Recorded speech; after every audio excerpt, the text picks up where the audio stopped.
But in case many of you think that because we were defended by a very strong mom, we were somehow spoiled brats, my mother took discipline very seriously.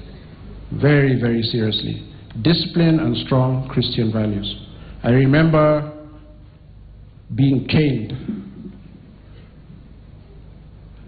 for a long time at St. Mary's. And then one day I went and I told her, Mom, do you know that every Friday I'm being caned at St. Mary's? And in fact, there's one particular Irish priest who's very enthusiastic, and I think His Excellency the President knows the priest I'm talking about, because I'm told he was quite familiar with, also with his cane.